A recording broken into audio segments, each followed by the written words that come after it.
అంటే రావడానికి కారణం ఏంటి? ముఖ్యమంత్రి అయిన తర్వాత రావడానికి కారణాలు ఏమవ్వచ్చు? మేబీ అంటే మీ ఆయనకి మీ ఎవరైనా మీ మీ అబ్జర్వేషన్స్. నా అబ్జర్వేషన్స్ ప్రకారం అయితే మేబీ ఆయన అధికారంలో ఉండి ఆయన అధికారాన్ని ఇంకెవరైనా సరే దుర్వినియోగం చేయాలనుకొని ఆయన చుట్టూ ఉన్న వాళ్ళు లెట్స్ సే సజ్జల రామకృష్ణారెడ్డి గారు కానీ లేకపోతే ఏమైనా ఆయనకి ఇచ్చుండొచ్చు. ఆయన వాళ్ళ చేతుల్లో బానిస అయిపోయి ఉండొచ్చు. లేకపోతే ఆయనే వాంటెడ్గా తీసుకొని ఉండొచ్చు. చాలా ఉన్నాయండి నా థాట్ ప్రాసెస్లో. బట్ ఏదైనప్పటికీ ఆయన అయితే నార్మల్ పర్సన్ అంటే కాదు. ఎలాంటి పరిస్థితుల్లో అట్లా అవుతారు? అంటే మాత్రం డ్రగ్స్ తీసుకోవడము మెయిన్ ఇలాంటి వాటిల్లో అయ్యే ఎస్ అవకాశాలు ఉండొచ్చు. డ్రగ్స్ తీసుకున్నప్పుడు ఇప్పుడు మెంటల్ ఇప్పుడు డిప్రెషన్ పేషెంట్స్ ఉన్నారండి, వాళ్ళకి నిద్ర లేదు రాదు. లేదు, జగన్మోహన్ రెడ్డి కనీసం ఈవెన్ వైన్ కూడా తీసుకోరని నాకున్న ఆ, సమాచారం. అంటే కొన్ని సందర్భాల్లో చాలా మంది మాట్లాడుతూ ఉంటారు కదా, ఏమన్నా వైన్ కానీ లిక్కర్ కానీ ఇట్లా ఏమన్నా Yeah. తీసుకుంటుంటారు పొలిటీషియన్స్ గురించి. జగన్మోహన్ రెడ్డి గురించి అట్లా ఇప్పుడు చర్చలు రాలేదు. ఆయన ఫోనే నా దగ్గర లేదని చెప్పాడండి. అవును. మరి ఫోన్ లేకుండా ఎవరైనా ఉంటారా ఈ కాలంలో చెప్పండి? పబ్జీ ఎలా ఆడతారు ఫోన్ లేకుండా?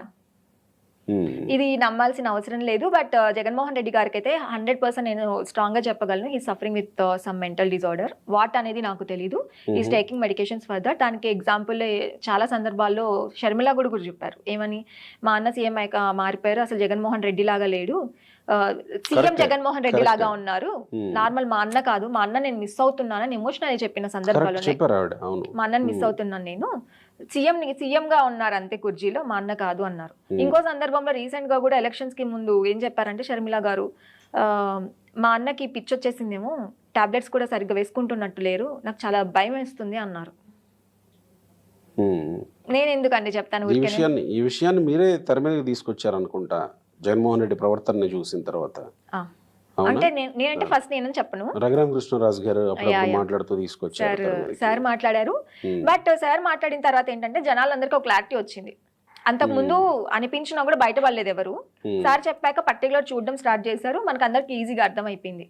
సో మీ హిప్నోథెరపీ విషయంలో జగన్మోహన్ రెడ్డిని మీ ముందు లేకపోతే ట్రీట్మెంట్ కోసం, అంటే నేను జస్ట్ అంటున్నా, సీరియస్గానే మాట్లాడదు, ఒకవేళ అలాంటి వ్యక్తి మీ దగ్గరికి వస్తే, జగన్మోహన్ రెడ్డి మీ క్లయింట్ అయితే ఎలా అతని దగ్గర నుంచి ఎలాంటి విషయాలు బయటికి తీసుకొస్తారు?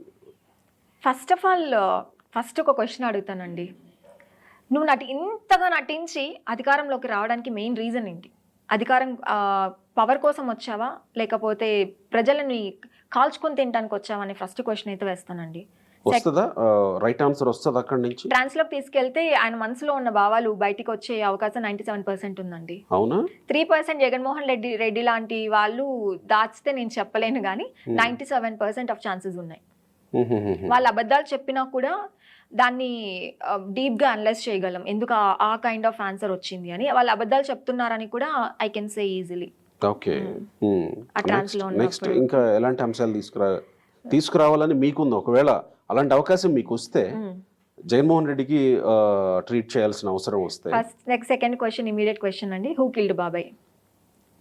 మీరు అంత పర్టికులర్ గా బాత్రూమ్ లో ఇంట్లో బెడ్రూమ్ లో చంపేశారు, బాత్రూమ్ లో తీసుకెళ్లి బ్లడ్ వామిటింగ్స్ అని క్రియేట్ చేశారు, ఈ స్టోరీ గొడ్డలతో నరికారు అని పోలీసు వాళ్ళే ఇన్వెస్టిగేషన్ చేయలేదు. ఫస్ట్ ఇన్వెస్టిగేషన్ జరగకుండానే, అంత రక్తం ఉండగానే అసలు మీరు వెళ్ళి అలా చూసి ఇలా రాగానే అసలు స్టేట్మెంట్స్ ఎలా ఇచ్చారు? ఆ కుక్డప్ స్టోరీ మీరు ఎలా చెప్పగలిగారు? అసలు బాబాయ్, హూ కిల్డ్ బాబాయ్ అనే క్వశ్చన్ తెర మీదకి తీసుకొని వచ్చి ప్రజలందరికీ, నా పైన ఆ బాధ్యత ఉందండి, రాష్ట్ర ప్రజలందరికీ హూ కిల్డ్ బాబాయ్ అనే దానికి సమాధానం చెప్పిస్తాను. నెక్స్ట్ ఎందుకు షర్మిల గారిని ఇంట్లోంచి తరిమేయాల్సి వచ్చింది? మీకోసం అంత కష్టపడి పాదయాత్ర చేస్తే మీ సొంత చెల్లిని ఎందుకు తరిమేయాల్సి వచ్చింది? అది రాష్ట్ర ప్రజలకి అవసరం ఉందా తెలుసుకోవాల్సిన? ఆబ్వియస్ గా అండి. ఎందుకు అంటే సొంత చెల్లినే అన్న కాపాడతాడు. అన్న గాని తమ్ముడు గాని ఒక చిన్న, ఇప్పుడు అమర్నాథ్ గౌడ్ ఉన్నాడు, వాళ్ళ అక్కని ఏడిపిస్తే చిన్న బాబు ప్రొటెక్ట్ చేయాలని ఫైట్ చేస్తే ఆ పిల్లాన్ని చంపేశారు. ఒక చిన్న బాబుకి అంత బాధ్యత ఉంటే ఒక అక్క మీద, నువ్వు రాష్ట్ర ముఖ్యమంత్రివి, నీ చెల్లిని నువ్వు కాపాడుకోవాలి నలుగురు మాటలు అంటుంటే, అలాంటి నువ్వే నీ చెల్లిని ఇంట్లోంచి గెంటేసేసి నువ్వే నీ టీవీ ఛానల్స్లో కూర్చోబెట్టి మంత్రులతో, ఎమ్మెల్యేలతో, నీ పార్టీ క్యాడర్తో పచ్చి బూతులు తిట్టిస్తున్నావే ఎందుకు? నీ కోసం అన్ని కిలోమీటర్లు పాదయాత్ర చేసి నీ పార్టీ ఈ రోజు అధికారంలోకి రావడానికి ముఖ్య కారణం నీ పార్టీ నిలబడటం. ఆ నిలబడటానికి